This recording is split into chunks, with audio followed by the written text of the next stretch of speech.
ini. Jadi sebelum kita mulai, aku mau perkenalin Apiari dulu. Apiari itu adalah coworking space. Kita berada di Jakarta Barat sama Jakarta Selatan. Kebetulan karena lagi COVID, kita nggak buka, jadi kita fokusin semua effort kita itu di webinar sama IG Live ini. Jadi sebenarnya misi kita itu kan emang mengembangkan bisnis-bisnis di komunitas kita. Jadi mungkin kita bisa bantu dari segi marketing, dari segi legal atau financial dan tax kita pun bisa bantu. Jadi untuk saat ini kita memang fokusin ke edukasi semua aspek bisnis itu online melalui webinar-webinar. Untuk sekarang ini, saat ini kan banyak banget orang-orang yang kehilangan pekerjaan atau gajinya dipotong karena COVID-19 ya kok. Pasti banyak orang yang bertanya Betul. bagaimana cara mengelola keuangan dalam masa krisis seperti ini, terutama kalau income-nya tidak ada tiba-tiba. Jadi Oke, makanya oke. kita undang Ko Robin Permana hari ini, yaitu financial dan financial expert dan property investor ya kok. Ya, betul. Oke, Betul. mungkin itu aja perkenalan dari aku. Ko Robin bisa mulai ceritain hidup Ko Robin, gimana caranya Ko Robin bisa achieve financial freedom di umur yang sangat muda. Oke. Halo semua. Ini jelaskan ya, halo semua. Jadi ini karena waktunya terbatas, saya langsung ngomong aja ya. Jadi saya mulai karir saya tuh di tahun 2004 ya. 2004 itu pertama kali saya lulus kuliah 2003 balik langsung.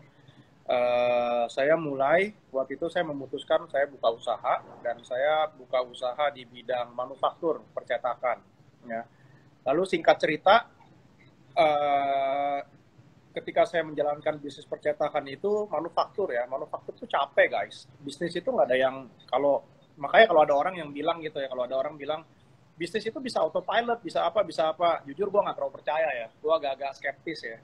I mean, lo mau autopilot kayak gimana, tetap aja ya owner nggak mungkin bisa copot ya, dari Senin sampai Jumat tetap aja kita harus masuk ya, dan itu capek sekali. Gue kerja tuh bisa dari jam 7 pagi bisa sampai jam 11 malam, sampai jam 1 malam, jam 2 malam gitu kan. Nah, gue dapet ilham itu ketika waktu itu gue lagi liburan sama istri saya ke Singapura ya. Di Singapura tuh ketika di food court, gue ngelihat itu ketika kita habis makan, yang beresin food tray-nya kita, nampan-nampannya kita, piring-piring kita, itu rata-rata kalau di Singapura tuh udah tua ya. Nenek-nenek, kakek-kakek ya, bahkan udah 70-an lebih gitu. Lalu waktu itu pop up out of the blue, pop up aja di kepala gue bahwa wah, gue nggak mau nih sampai nanti umur 70, umur 60 masih harus kerja kayak begini gitu loh. So jadi waktu itu gue udah putuskan bahwa gue udah divert, gue punya priority itu gue divert, gue pengen achieve financial freedom. Nah dari situ tuh gue mulai banyak deh tuh baca-baca buku lah, belajar lah. Tapi memang karena fondasi gue memang orang keuangan, jadi gue belajarnya cepet. Ya, jadi umur 28, 27, 28 itu saya sama istri saya sudah mulai set goal, priority-nya udah dirubah ya kan. Salah satu yang saya lakukan adalah saya menerapkan sistem perpajakan. Saya dengan istri saya. Jadi berapapun income kita yang kita hasilkan itu dipajakin. Awalnya mulanya bermula dari 30%. Jadi katakan kalau misalnya income-nya 10 juta, berarti 30%-nya 3 juta. 3 juta itu saya pajak, dan itu saya alokasikan buat dana investasi gitu loh. Ya, tujuannya bangun aset, biar aset tersebut nanti yang bisa gantiin saya gitu. Nah, saya berdua dengan istri saya, gaya hidup saya tekan seminim-minim mungkin. Kita berdua satu selaras kita lakukan, hingga akhirnya umur 35 tahun itu saya bisa bebas finansial ya. Jadi dari mulai sampai itu kurang lebih sekitar 7 tahun lah ya, 7 tahun itu saya mencapai kebebasan finansial saya. Nah, setelah saya mencapainya, saya pikir begitu udah bebas finansial, then the game is end, the game is over gitu. Saya pikir waktu itu saya cukup bahagia banget. Saya bilang sama istri saya waktu itu, wah, gue bentar lagi mau berhenti kerja nih, Kalender tuh udah gue silang-silangin, udah gue lingkar-lingkarin gitu. Hingga udah seminggu, 5 hari gue tinggal menghitung hari gitu kan. Nah, ternyata begitu gue sudah benar-benar berhenti kerja, ternyata diam di rumah tuh 5 hari itu bosen. Ya. Karena kita sudah terbiasa produktif, mendadak disuruh di rumah tuh bosen gitu loh. Nah, dari situ saya baru sadar bahwa hidup itu bukan cuma bebas finansial doang. Kita mesti upgrade, kita punya goal gitu. Nah, lalu saya upgrade lagi, saya upgrade lagi di mana saya punya target bahwa kalau cuma punya passive income jangan tanggung-tanggung gitu loh. Kalau bisa 3 kali lipatnya dong dari biaya hidup kita gitu ya. Kalau saya kejar-kejar lagi, setelah itu tercapai, saya upgrade lagi ya sampai saat ini gitu. Sampai saat ini jadi basically umur 35 tahun saya udah bebas finansial. Itu tahun 2015, sekarang udah tahun 2020. Ya, itu aja pengenalan singkat dari saya. Oh, keren banget Kak Robin. Jadi Amin. dari umur 35 tahun ya, muda banget. Iya. Oke, mungkin kita langsung lanjut ke topik pembicaraan kita kali hari ini, yaitu nomor 1, cara mempersiapkan dana darurat. Gimana tuh Kak Robin? Oh, oke. Jadi dana darurat itu penting ya. Sebenarnya dari dulu itu buat orang-orang yang memang sudah tahu mengenai ilmu-ilmu keuangan, dana darurat itu penting sekali. Tapi kebanyakan orang-orang di luar sana itu nggak pernah menerapkan sistem dana darurat ya. Begitu sekarang COVID melanda di bumi Indonesia dan di dunia, orang baru sadar pentingnya dana darurat gitu. Tapi ketika mereka sadar, ya udah telat karena mereka nggak pernah melakukannya dari dulu gitu kan. Nah, saya dari dulu selalu bikin dana darurat ya. Cara saya bikinnya gimana? Saya bagikan aja, saya sharingkan aja formulanya di sini. Semoga bermanfaat buat member-member di sini semua. Ya, setiap orang itu kan punya gaya hidup, ya, punya pengeluaran bulanan ya. Yang jadi problem adalah banyak orang yang even sampai detik ini, kalau ditanya secara rinci, pengeluaran kamu berapa? Dia nggak bisa jawab. Dia cuma bisa bilang, oh ya kira-kira 5 juta deh, kira-kira 10 juta deh, kira-kira 20 juta deh. Nah, ketika dia bilang kira-kira, pada kenyataannya, itu kalau dihitung-hitung pasti kebanyakan sebagian besar lebih gitu loh. Nah, jadi kalau buat saya, dana darurat itu kalau di saya bikin istilah sendiri namanya reservoir fund. Di tempat saya mengajar keuangan, saya ada bersama dengan Levilo, saya mengajar keuangan, pengelolaan keuangan untuk mencapai kebebasan finansial. Saya bikin termnya itu namanya reservoir fund, itu terinspirasi dari water tank di rumah tangga orang-orang pada layaknya ya. Jadi kan kalau di atas nih, kalau kita narik air dari air pump, itu kan ditampung di water tank di atas. Water tank itu yang didistribusikan ke bawah gitu. Jadi kalau misalnya dari pump mati airnya, kita nggak langsung saat ini juga kita kehabisan air. Kita masih bisa bertahan 1 hari 2 hari gitu kan. Nah itu fungsinya dana darurat. Nah kalau di saya sendiri, itu saya bagi, orang itu kan karakternya beda-beda. Ada yang karakternya agresif, ada yang moderat, ada yang rada-rada safe player. Nah, tergantung kalian ada di tipe yang mana. Saya pribadi adalah orang yang agresif gitu. Nah, buat yang agresif, itu biaya hidupnya dikali dengan 3, multipliernya 3. Jadi kalau misalnya kita hitung biaya hidupnya 20 juta, ya siapkanlah 60 juta itu sebagai dana cadangan. Nah, buat orang yang safe player, boleh dikali 6. Dikali 6, yang moderat ya 4 atau 5 boleh lah. Itu dana darurat. Nah, jadi ketika misalnya nih dalam kondisi krisis seperti COVID begini nih, mendadak income kita kosong. Mendadak income kosong, tapi pengeluaran tetap harus jalan. Jadi kita nggak langsung game over gitu loh. Kita punya satu dana taktis yang bisa memberikan kita oksigen untuk bertahan selama beberapa periode ke depan. Ya. Nah, ketika dana taktis tersebut terpakai, maka untuk the next cycle income berikutnya, dana taktis itu harus dibalikin lagi seperti semula gitu. Baru kita bisa melakukan investasi-investasi lainnya gitu. Jadi itu mesti dibalikin. Nah, saya pribadi ketika saya pertama kali mulai itu dengan dikali 6 tadinya ya. Nah, tapi seiring dengan saya banyak melakukan aktivitas investasi, bangun aset, pasif income-nya bertambah, sudah jauh melebihi dari gaya hidup saya. Jadi saya nggak perlu lagi kali 6, kali 3 udah cukup gitu. Toh kali 3 aja sampai saat ini juga masih belum kepake gitu. Karena saya tiap bulannya masih surplus. Kurang lebih penjelasan singkatnya begitu deh mengenai dana taktis. Oke. By the way, ini para penonton kalau ada pertanyaan bisa langsung ditanyain ya. Soalnya hari ini settingnya santai ngobrol-ngobrol gitu. Untuk topik pembicaraan kedua ya, cara mengalokasi penghasilan setiap bulan. Gimana tuh? Ini cara alokasi penghasilan setiap bulan ini, itu yang biasanya jadi problem pada khalayak umum ya. Rata-rata orang ini, khususnya orang Indonesia ya, bukan orang Indonesia sih sebenarnya, orang di dunia juga begini semua ya. Khususnya lebih ke generation milenial kali ya, mereka terekspos dengan teknologi ya. Jadi kalau mau pesan barang apa-apa online gampang, promo apa, akibatnya bersifat jadi konsumtif semua. Nah, akibatnya banyak saya dengar cerita ini duit masuk cuma numpang lewat doang, masuk keluar lagi gitu loh. Nah, jadi kalau kita mau mencapai kebebasan finansial kita ya, kita itu kan bukan proses yang pendek ya, itu juga perlu kerja keras ya. Jadi ada baiknya itu income itu harus kita alokasikan dari awalnya. Paling nggak tuh dikotak-kotakin gitu loh. Nah, salah satu cara saya itu adalah saya bikin beberapa rekening di bank ya, masing-masing rekening untuk melayani satu fungsi. Misalnya saya pecah jadi 4 misalnya ya, satu rekening buat investasi, satu rekening buat biaya hidup, satu rekening buat biaya saya kasih nutrisi otak, belajar dan lain-lain ya, satu lagi buat biaya liburan, misalnya 4 gitu. Nah, jadi ketika income-nya datang, sebelum diapa-apain, itu dialokasikan dulu gitu. Ketika saya pertama kali mulai dengan istri saya tuh investasi itu 30%. Jadi misalnya saya dapat 10 juta, ya 3 juta saya masukin dulu ke rekening investasi. Ya. Nanti yang biaya pendidikan saya alokasikan 10%. Berarti 1 juta saya masukin ke sana. Ya. Sisanya masukin kemana. Nah, biaya hidup itu saya selalu taruhnya paling terakhir. Biaya hidup itu saya selalunya taruh paling terakhir. Analoginya simpel aja. Kalau biaya hidup ditaruh di paling pertama, ya, yang lain nggak bakal kebagian. Manusia nggak akan pernah cukup. Ya. Jadi saya taruhnya paling akhir. Investasi udah dikasih, edukasi udah dikasih, liburan udah diisi, sisanya berapa, itu buat biaya hidup. Cukup, nggak cukup, harus cukup. Begitu. Itu triknya saya buat kelola ya. Nah, sebenarnya kalau manusia kan pada umumnya kan, kalau ngelihat uang di depan mata, itu kontrolnya hilang.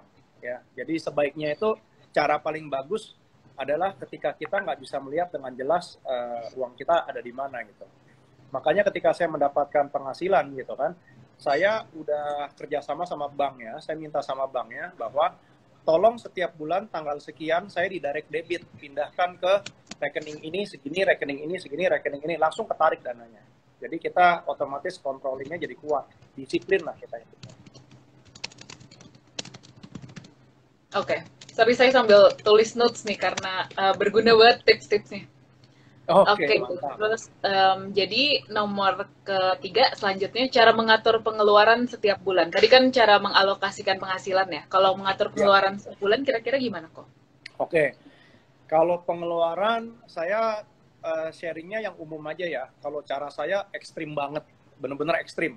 Kalau ada orang nanya, Pak, cara Bapak gimana? Kebanyakan responnya pada nggak bener sih, pada Bapak gila lah apa segala macam. Karena dulu ketika saya lagi bener-bener saking ekstrim ya, demi saya mau ngejar kebebasan finansial, saya gaji itu kalau nggak salah 15 juta, itu buat biaya hidup tuh cuma 2,5 juta. Sisanya habis buat investasi dan lain-lainnya gitu loh. Jadi 2,5 juta saya bisa bertahan ya, walaupun saya nggak makan di mall, saya nggak beli kopi di Starbucks ya. Coffee Mix itu teman baik saya, Nescafe itu juga teman baik saya gitu kan. Nah, tapi kalau cara yang paling umum simpelnya begini. Buat pengeluaran itu saya bagi jadi 2 kategori aja ya umumnya. Ini ada kebutuhan sama ini ada keinginan. Dua hal ini adalah 2 hal yang berbeda gitu loh. Kalau butuh itu contohnya seperti makan ya. Makan itu kan kebutuhan. Kita nggak mungkin hidup tanpa makan. Nah, kalau kebutuhan itu nggak mungkin bisa dihilangkan, tapi kita bisa kasih budget ya. Misalnya buat orang yang baru kerja nih, anak-anak milenial yang baru kerja nih, kita waktu kerja itu 25 hari dalam 1 bulan, 22 sampai 25 hari. Ya budgetin aja, kalau 1 bulan mau dikasih budget, ya 100.000 berarti 2,2 juta sampai 2,5 juta. Kalau mau 75.000, ya berapa? Ya budgetnya berapa kok? Nah itu saya nggak bisa jawab. Tergantung motivasi kalian di dalam sini, seberapa urgentnya kalian mau bebas finansial gitu loh. Ya ada kok murid saya yang sampai bela-belain nggak mau makan gitu. Ada juga gitu. Yang ekstrim juga ada gitu. Nah, kalau yang untuk kemauan, kalau yang kemauan itu kan artinya kan bisa dihilangkan. Ya, dalam arti misalnya gue punya kebiasaan Sabtu Minggu harus jalan-jalan ke mall, nonton, ya, pacaran di mall gitu. Kan bisa pacaran di rumah nonton DVD. Oh, sekarang udah bukan DVD ya, nonton YouTube. Gitu. Jadi itu itu kan tinggal tergantung gimana cara kita manage aja. Intinya kalau kebutuhan kita kasih budgeting, kalau keinginan kita punya 2 pilihan. Mau di budgeting boleh, mau dihilangkan total boleh. Ya. Jadi ada beberapa orang yang bilang, Pak, kalau kayak liburan begitu nggak mungkin dihilangin, Pak. Kan kita kan kerja terus, stres, apa kita perlu refreshing, apa. Saya jawabnya simpel aja. Ini pas lagi masa COVID gini nggak ada orang liburan loh. Semua orang ada di rumah semua. And we still survive, gitu. Ya kan? Kurang lebih dari cara pengelolaan itu aja sih dari saya yang simple ya. Oke, thank you. Oke, nextnya cara mengelola hutang. Kalau tadi udah cara mengelola penghasilan dan pengeluaran, kalau mengelola hutang itu kira-kira gimana, Pak? Oke. Wah, kalau pengelolaan hutang ini agak sulit ya saya jawabnya via IG Live ya. Saya bisa bilang begini, hutang itu bisa berbahaya, bisa jadi teman baik kita. Hutang itu netral adanya. Hutang itu nggak jahat, hutang itu nggak baik. Tergantung penggunanya gimana. Orang-orang raksasa-raksasa bisnis bisa berkembang pesat. Itu gara-gara mereka juga melakukan hutang. Kalau mereka nggak pakai hutang, mereka nggak bakal bisa berkembang segitu pesatnya. Tapi orang-orang yang terjerembab di dalam lingkaran hutang, itu juga banyak. Nah, bedanya ada di mana? Bedanya ada di sini. Ya, ada orang yang bagaimana tahu bagaimana cara penggunaan hutang yang baik, bagaimana ada yang enggak gitu. Nah, kalau secara detailnya, secara komplitnya, di kelas-kelas saya tuh saya ajarkan bagaimana menghitungnya. Ya, pakai angka, gimana rasionya, gimana kontrolnya, gimana manage-nya, gimana monitornya, gimana. Tapi kalau buat di IG Live ini, saya jawab yang umumnya aja. Hutang itu saya bagi jadi dua. Hutang yang produktif, hutang yang konsumtif. Ya. Kalau hutang itu kita pergunakan untuk menghasilkan uang, maka hutang itu bersifat produktif. Kalau konsumtif adalah hutang yang tidak menghasilkan uang, kita malah membayar bunga lagi, gitu kan. Nah, kalau buat saya pribadi, hutang konsumtif itu saya nggak pakai. Jadi saya punya prinsip bahwa kalau saya mau beli sesuatu yang bersifat konsumtif, kalau uangnya nggak ada, saya nggak beli. Saya nggak pernah membeli mobil pakai kredit. Jadi kalau misalnya gue mau beli BM, pastikan uangnya udah ada dulu gitu loh. Uangnya ada baru saya beli gitu. Ya. Sebab kenapa? Mobil kan kita tahu, maintenance bayar, bensin bayar, terus nanti baru keluar dari showroom aja udah langsung ada depresiasi. Ya. Jadi kita beli harganya 1M, begitu keluar, maybe harganya udah langsung 900, ngedrop 1 juta. Apalagi kalau kita beli kredit, bahaya sekali gitu loh. Ya kan? Nah, buat ngeceknya sebenarnya gampang sih sebenarnya. Saya punya prinsip begini loh. Kalau kita mau beli barang, kalau kita masih mikir-mikir, kalau kita masih ngitung-ngitung, simple aja, kita belum mampu. Ya. Coba di imagine aja kalau kita ke Indomaret, gue mau beli permen karet, ya, atau gue mau beli snack gitu. Kan gue nggak mikir harga permen karet berapa ya? Mungkin 10.000, mungkin 15.000, ya udah beli aja. Ya. Mungkin kita tahu bahwa di warung sebelah sana harganya mungkin cuma 8.000, lebih murah, sedangkan Indomaret lebih mahal gitu. Tapi buat saya, kenaikan harga segitu nggak terlalu signifikan. Saya beli permen karet nggak akan membuat saya miskin gitu loh. Ya kan? Artinya saya mampu gitu. Ketika kita kalau mau beli, kita masih harus mikir, aduh ini gue mampu nggak ya, gue nggak mampu nggak ya, ya mendingan jangan. Artinya kita masih belum mampu gitu. Nah, kalau untuk buat hutang produktif, saran saya cuma 2 aja sih yang penting. Ya, 1, hutang produktif itu kan kita pakai untuk menghasilkan. Ya, pastikan hasil yang kita dapatkan itu harus lebih besar dari bunganya. Ya, jadi kalau bunganya 7%, ya hasilnya harus di atas 7%. Nah, masing-masing orang punya standarnya masing-masing. Tergantung dia kerjanya di bidang mana, bisnisnya di bidang mana, industri kayak di bidang properti itu beda-beda ya. Standar saya pribadi itu 60%. Jadi kalau misalnya bunganya 7%, pastikan keuntungan yang harus saya dapatkan itu harus 11% atau 12% dari nominal yang saya pinjam gitu loh. Jadi itu sudah pasti saya bisa bayar bunganya plus ada untung-untungnya. Ya, itu yang produktif. Yang kedua, setelah kita memastikan poin pertama, ya namanya utang guys, kita harus bayar guys. Ya. Sebab kenapa? Nama baik itu susah bikinnya. Nama baik itu bertahun-tahun kita bangun. Jangan ada utang dikemplang main kabur, ya kan? Nama baik Anda rusak semuanya. Ya kan, nggak worth it lah intinya. Selama kita punya pemikiran jangka panjang ya. So jadi kalau kita tahu nature-nya bahwa utang harus dibayar, yang kedua adalah kita harus pinter dalam pengelolaan cash flow. Harus dana masuk, harus dana keluar, kapan bayar cicilan, kapan itu terjadi, kita mesti pinter ya. Bahkan di dalam kondisi COVID ini banyak ya, saya banyak yang konsultasi saya mengenai masalah hutang. Oh gimana? Awalnya saya baik-baik aja, gara-gara COVID gue nggak bisa bayar cicilan sekarang. Nah itu strateginya gimana? Yaitu kita bisa melakukan restructuring debt apa segala macam. Tapi kayaknya nggak mungkin saya bahas di sini deh, terlalu panjang kayaknya. Iya. Ya. Kurang lebih itulah pandangan saya mengenai hutang. Oke. Mungkin untuk topik selanjutnya bisa di debt restructuring itu ya kok, karena sangat diperlukan saat ini. Oke, Ya. untuk topiknya, bagaimana cara berinvestasi sampai mencapai kebebasan finansial? Oke, investasi itu intinya the point of financial freedom ya, kebebasan finansial itu poinnya simple sebenarnya guys. Kalau kita bekerja, itu kita sebenarnya menjual diri kita menukarkan waktu kita di attach sama pekerjaan kita, jadi kita nggak bebas. Lu nggak kerja, lu nggak dapet duit gitu kan intinya. Nah, kalau kita mau financial freedom, artinya kita mesti bangun aset. Ya, bangun aset di mana aset tersebut yang bisa gantiin kita. Ya, asetnya banyak kok. Mau bisnis bisa, mau properti bisa, mau paper aset bisa, apapun yang bersifat aset yang bisa mensubstitusikan kita, ya itu bisa dipakai. Nah, jadi caranya kita bangun aset gimana? Ya kita mesti investasi. Ya, kita mesti investasi gitu. Investasi itu kapan mulainya? Ya paling cepat lebih baik ya. Saya mulai ketika saya berumur 28, saya bisa mencapai di umur 35, tapi itu saya nggak sendiri loh, saya berdua dengan istri saya.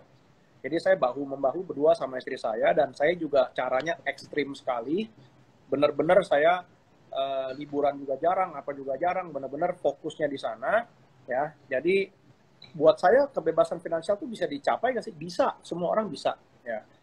Gampang nggak? Nggak gampang juga. Ya, susah-susah gampang lah intinya. Ya. Kalau kita memang ada niat dan kita memang benar-benar take action, yes kita bisa gitu loh.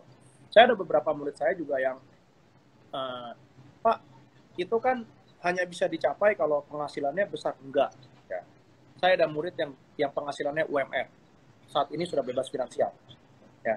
Tentunya bebas finansial dia berbeda dengan bebas finansial saya, karena memang standarnya dia memang berbeda, tapi saat ini dia sudah bebas finansial, hanya dengan penghasilan UMR. Ya. Dan dia udah punya kos-kosan, beberapa pintu, yang kos-kosan itu bisa support keluarganya dia juga gitu. Ya. Saya juga ada murid yang udah ikut saya, lalu dia startnya cepat. Umurnya 18 tahun sudah start investasi. Ya. Dan dia termasuk murid yang pinter juga, ya. Sekarang umur 23 udah bebas finansial juga, ya. Tapi dia masih single ya. Jadi kalau single sama double kan secara biaya hidup kan beda ya. Nggak tahu kalau dia double bebas finansial apa nggak, saya nggak tahu gitu. Tapi intinya yes itu bisa. So kapan investasi dimulai? Ya paling bagusnya sih kemarin ya. Tapi kan gue bukan Doraemon, gue kan nggak punya mesin waktu. Jadi ya paling the next best thing ya sekarang gitu. Ya itu to answer buat pertanyaan mengenai investasi ya. Nah, rumusnya simple. Begini aja simpelnya. Saya sharingkan aja yang paling simpelnya begini. Kalau misalnya kalian mau bebas finansial, misalnya hitung-hitung punya hitung, udah deh, kayaknya gue 1 bulan 20 juta udah cukup gitu. Udah bebas finansial, oke 20 juta.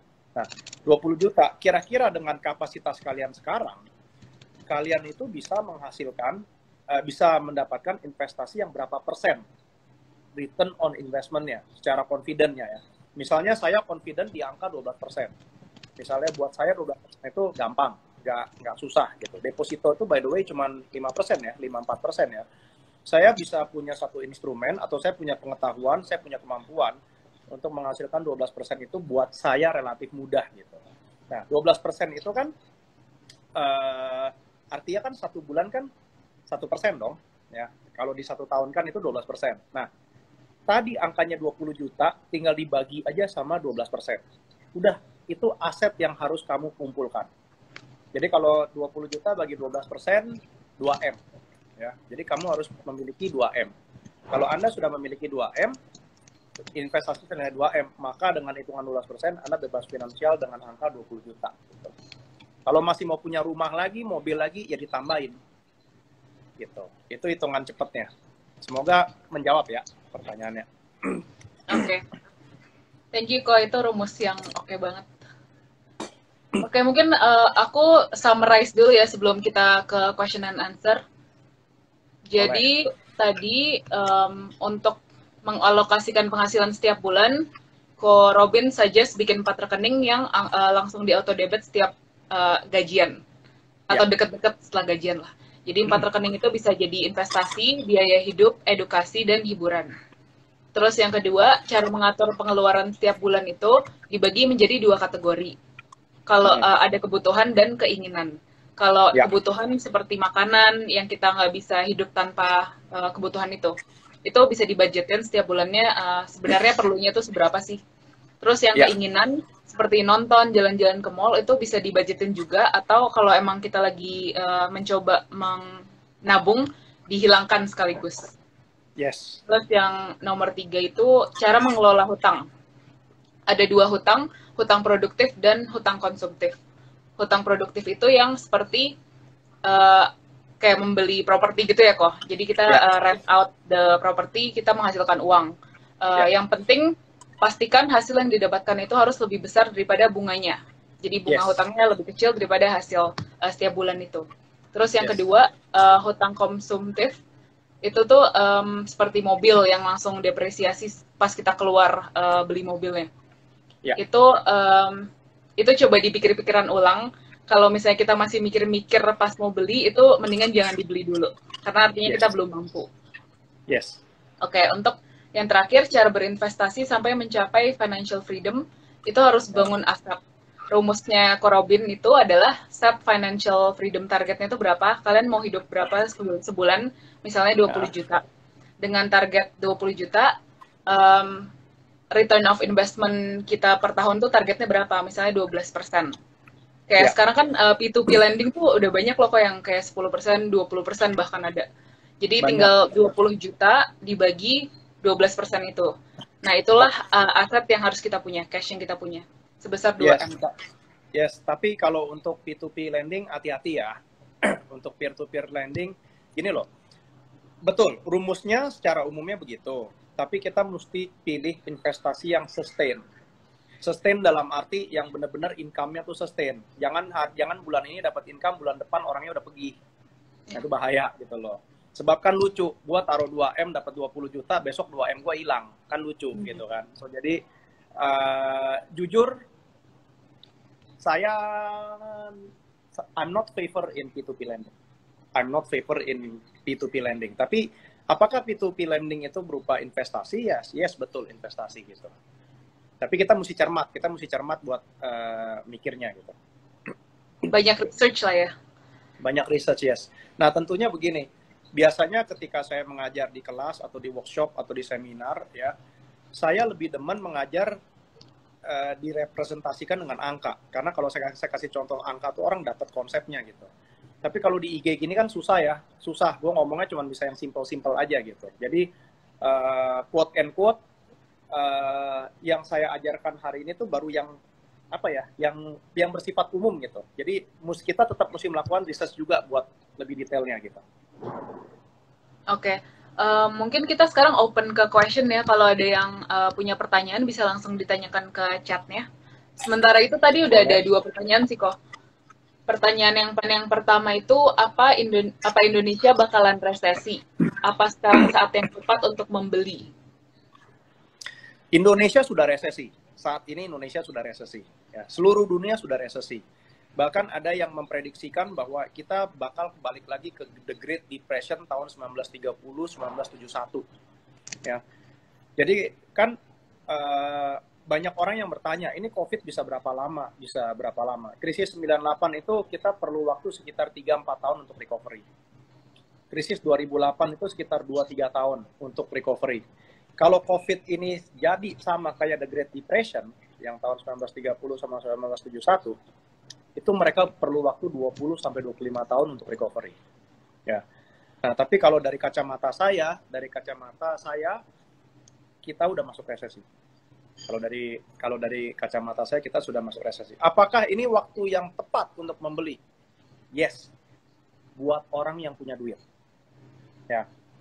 Saya belakangan ini ditawarin properti yang wow, yang pokoknya harganya wow banget deh. Kemarin saya tahu valuasinya tuh bisa mencapai sekitar 6-7 M, dia tawarkan ke saya cuma 3 M, ya kan? Ada apartemen yang saya tahu dengan jelas valuasinya tuh sekitar 1 M, dia mau tawarkan ke saya dengan angka 400 juta, gitu, ya kan? So ini waktu yang tepat untuk membeli, yes, ya. Dengan catatan, satu, Anda punya uangnya. Nah, kalau misalnya kayak tadi properti tadi 6M jadi 3M atau 8M jadi 3M, tapi uang Anda cuma punya 4M atau cuma punya 3,5M, mendingan jangan. Ya. Jangan gara-gara beli properti tersebut, uang Anda habis, COVID-nya 2 tahun, Anda dapat propertinya, Anda dapat emasnya, tapi Andanya juga mati. Gitu. So it's not wise. Tapi kalau uang Anda 100M, dapat properti yang 3M, beli, jangan mikir. Ya, so balik lagi kita mau beli apa enggak tergantung dari kondisi masing-masing. Ya, yang kedua, beli itu setelah beli, kita mesti tahu apa yang akan kita lakukan dengan itu, gitu. Ibaratnya kalau saya kasih cerita, kalau ada orang bilang di dalam gua itu ada harta karun, masuk aja ngambil. Ya, orang yang serakah tuh langsung udah deh masuk ambil harta karun. Tapi begitu masuk, goanya ketutupan batu. Harta karunnya kalian dapat, tapi kalian juga nggak bisa keluar. So, nggak ada gunanya gitu. So, jadi pastikan sebelum kalian membeli, kalian mesti tahu dulu apa yang akan kalian lakukan dengan investasi tersebut. Gimana cara kelolanya, gimana cara manage-nya. Kalau nggak yakin, dan jangan. Gitu. Itu saran dari saya sih. Oke, thank you, Ko.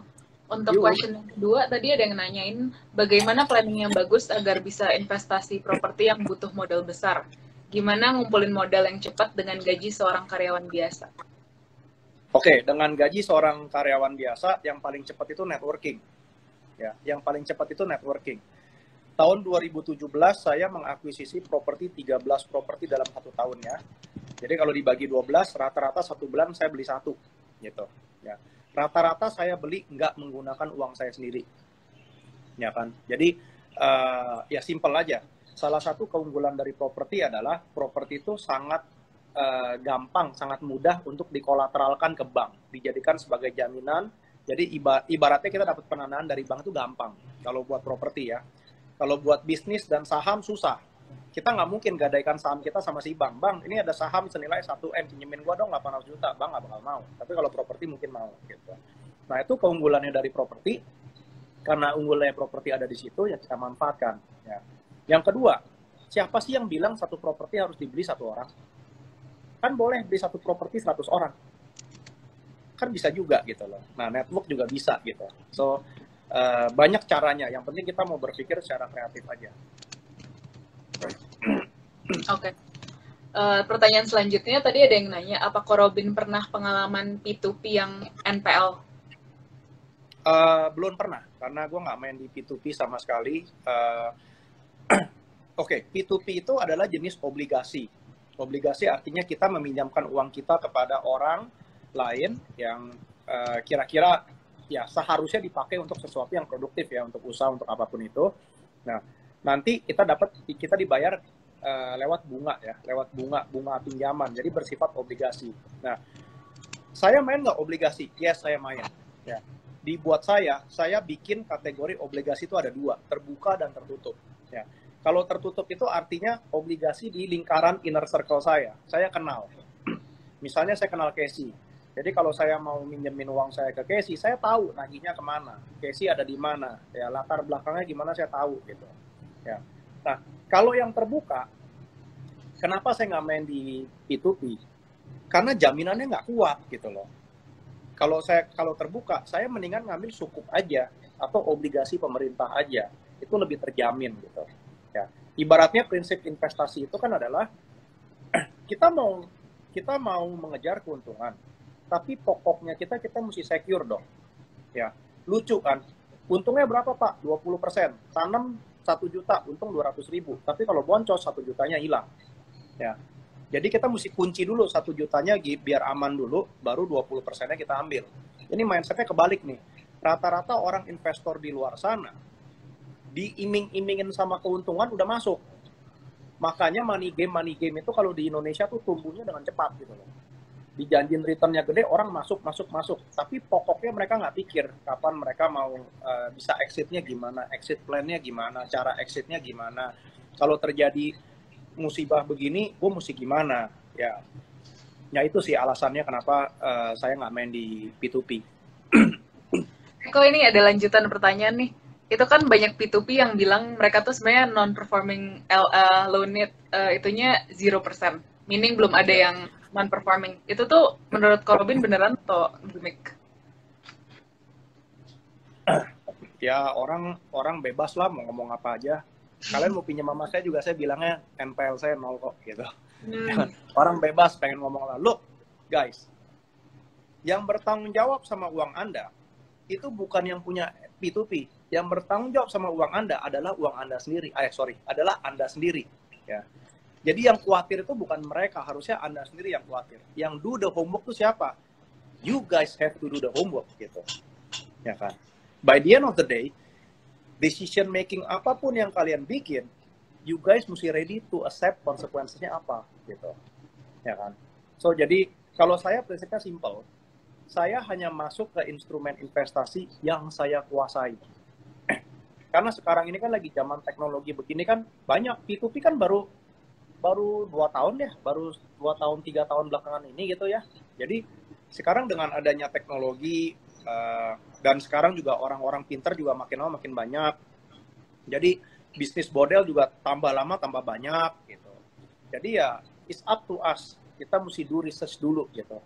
Kita mesti do research dulu seberapa aman ya. Minim-minim ketika kita masuk instrumen investasi, dalam kejadian terburuk, saya mesti tahu dulu keluarnya gimana gitu.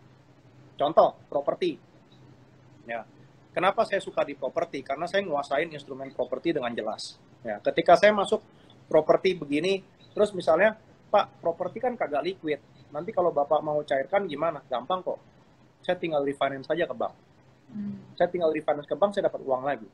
Ya, tapi kalau refinance kan Bapak kan hutang. Bapak mesti bayar cicilan ya kan, tenant.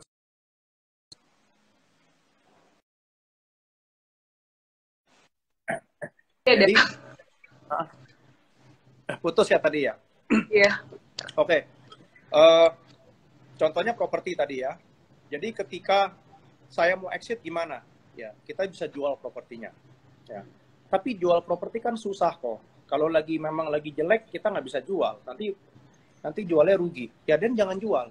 Kita bisa kolateralin ke bank, kita bisa refinance ke bank. Ya. Dengan kita refinance ke bank, di mana cicilannya itu nanti dibayar sama tenant-tenant saya, itu kan sama saja dengan saya menjual. Kalau saya jual, saya kehilangan propertinya, tapi saya dapat uang. Kalau saya refinance ke bank, propertinya masih ada, saya tetap dapat uang. Yeah. Tapi saya timbul hutang. Hutangnya dibayar sama tenant, which is saya nggak bayar juga. Ya kan? Jadi sama saja gitu loh. Jadi saya udah plan dulu dari awal seperti apa plannya gitu. Kalau properti yang Robin invest itu apa aja sih kok? Kebanyakan, kebetulan nih juga ada yang nanya properti apa yang lagi bagus untuk diinvest sekarang ini. Saya cerita yang jelek dan bagus ya dua-duanya ya. Hotel lagi jelek. Saya ada 2 hotel tutup. Covid ini tutup, 2 hotel ini tutup. Langsung saya rubah bisnis modelnya jadi kos-kosan dan berjalan, langsung jalan. Lalu saya juga punya office space, tutup juga. Ya, office space juga tutup. Apartemen masih jalan.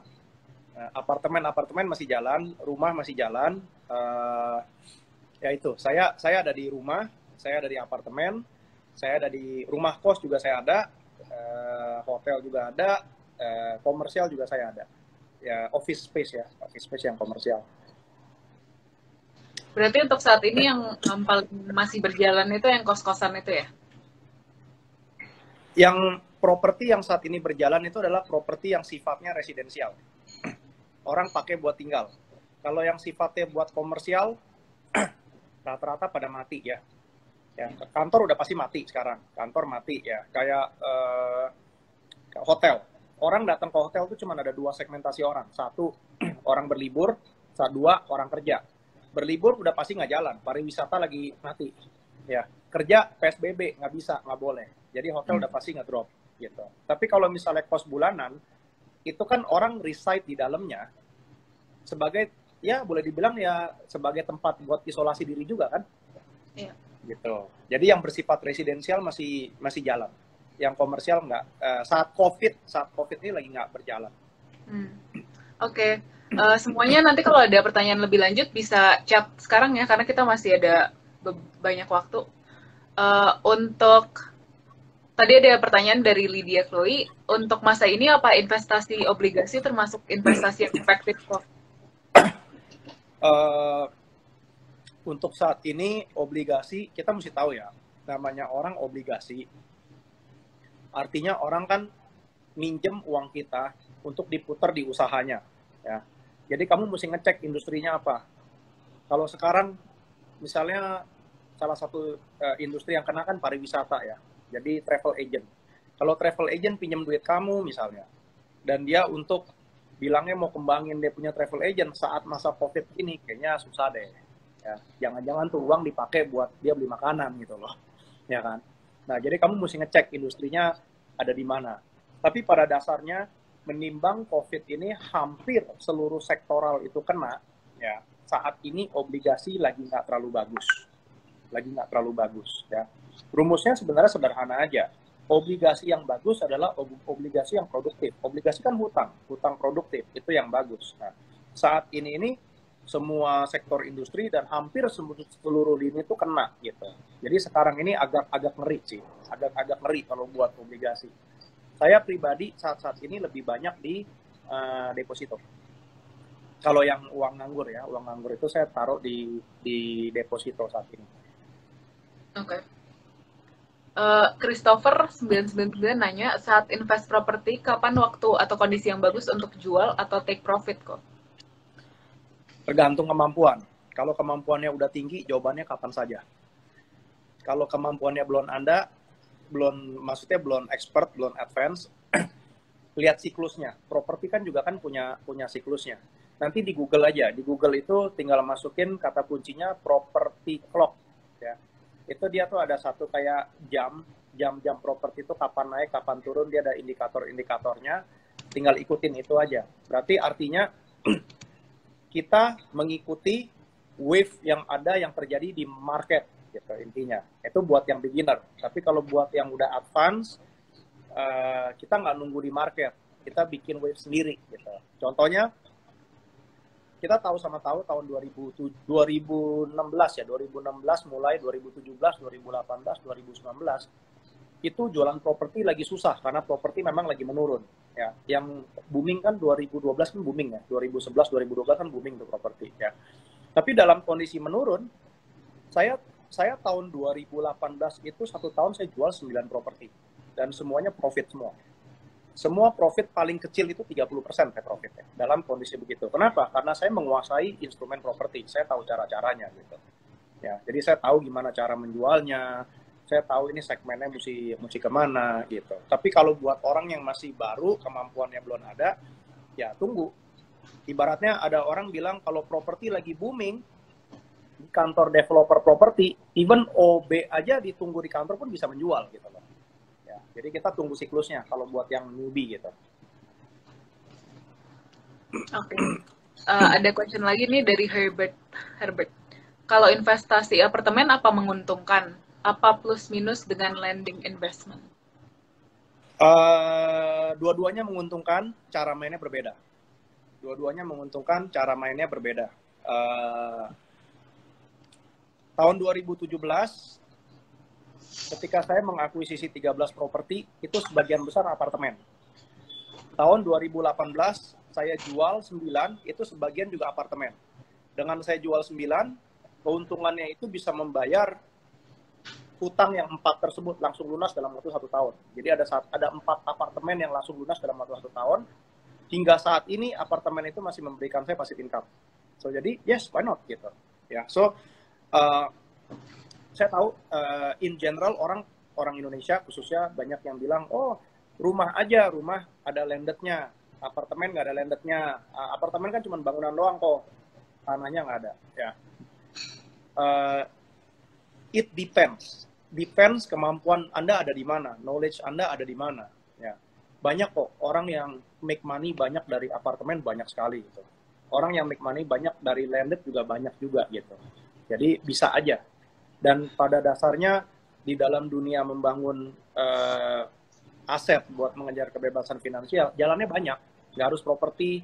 Ada orang yang main dari deposito, dari obligasi, dari apa, mereka bisa bebas finansial, bisa. Karena yang penting mereka punya kemampuannya. Oke. Apa ada pertanyaan lagi? Yang baru masuk mungkin bisa langsung nanya di chat ya kalau ada pertanyaan. Oke, ini ada beberapa pertanyaan yang sebelum ini.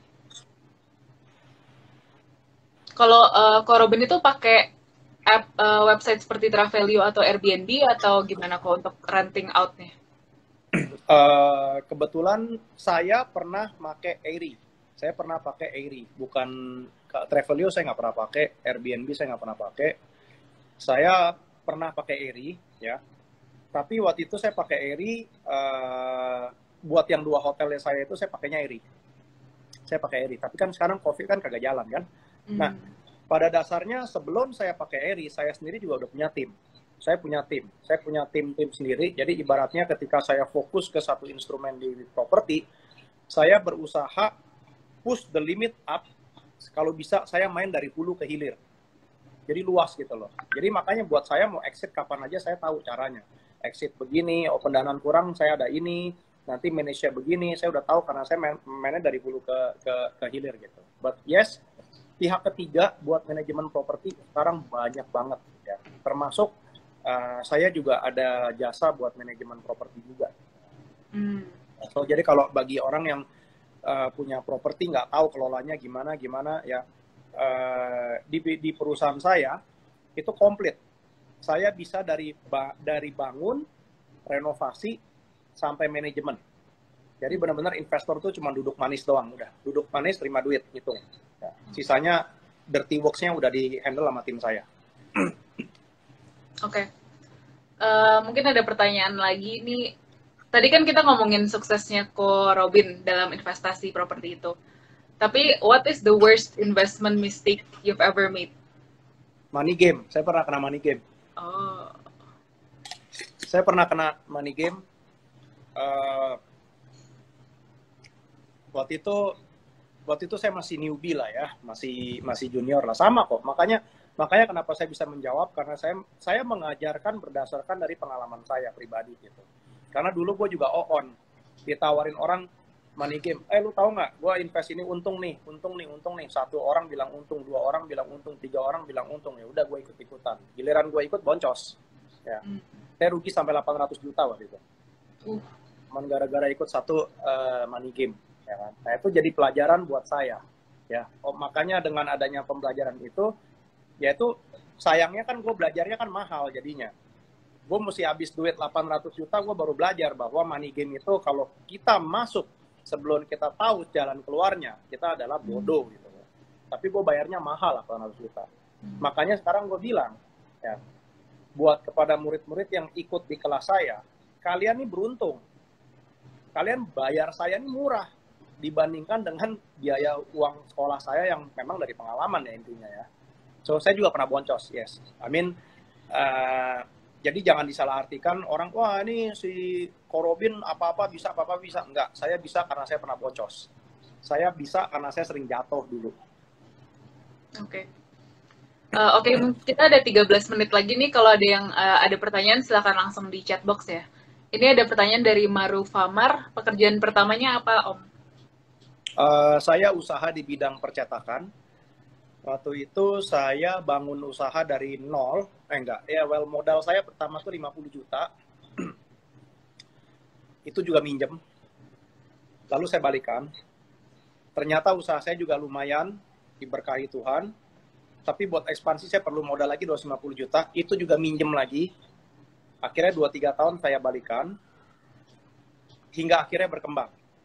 Dari home industry, waktu itu gue sewa rumah penduduk buat dijadikan bukan pabrik ya, mungkin workshop kali ya, lalu sampai rumah produknya bisa saya beli dari 1, 2, 3, 4, 5 tempel, akhirnya saya bangun lagi pabrik di kawasan industri, hingga saya punya karyawan terakhir sebelum saya exit tuh ratusan lah ya, ratusan, 100 berapa lupa deh gitu. Nah, tapi sekarang bisnisnya udah dijual, habis sudah dijual. Oke. Jual BU, tapi BU-nya bukan butuh uang ya, butuh untung. Oke. Butuh untung. Gitu. Jualnya untung. Oke, kok ini ada pertanyaan lagi dari Ido Milano. Cara untuk belajar properti bagusnya apa tanpa modal? Apa jadi makelar? Cara belajar properti itu banyak ya. Ada orang yang mulai belajar properti dengan dia bekerja jadi agen properti. Jadi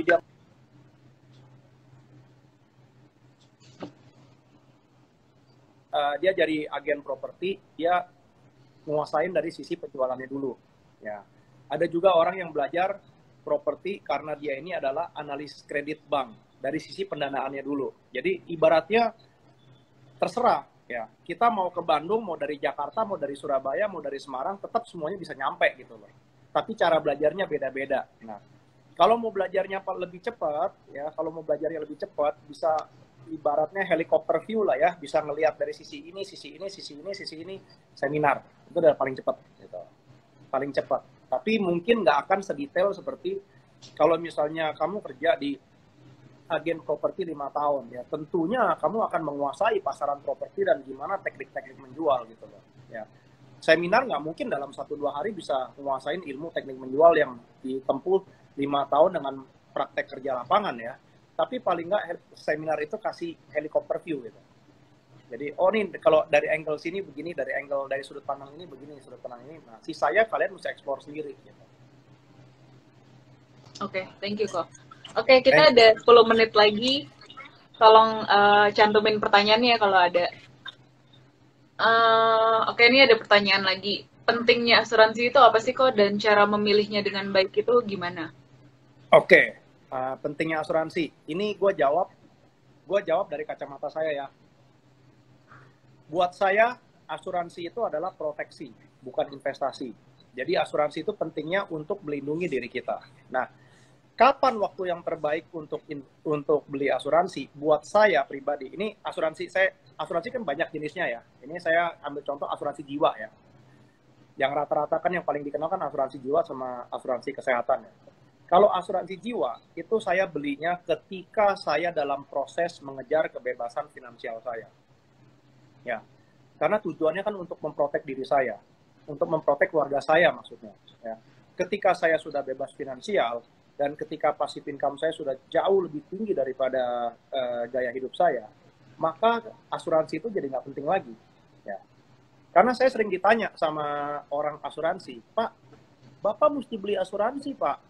Kalau Bapak nggak beli, nanti kalau Bapak kenapa-napa, keluarga Bapak siapa yang tanggung?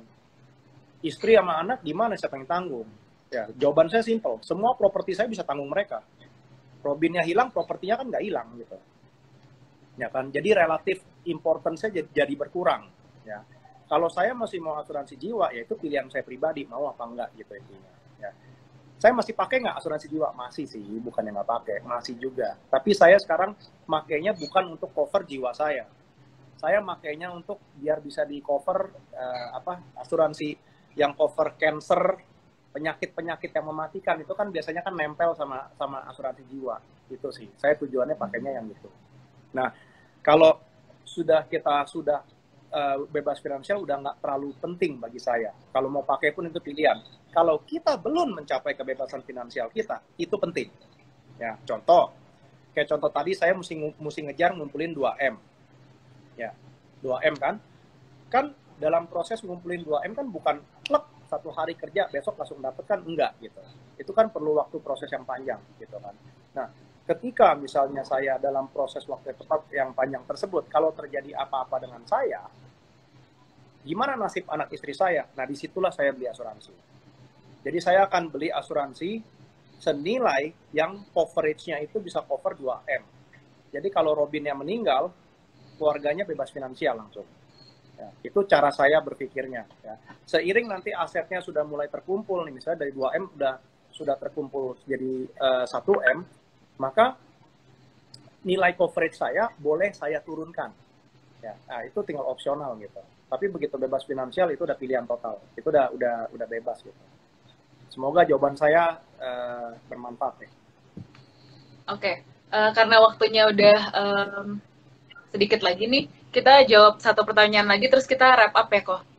Ini Oke, ada boleh. satu pertanyaan lagi dari Maruf Famar, mungkin aku juga nambahin dikit.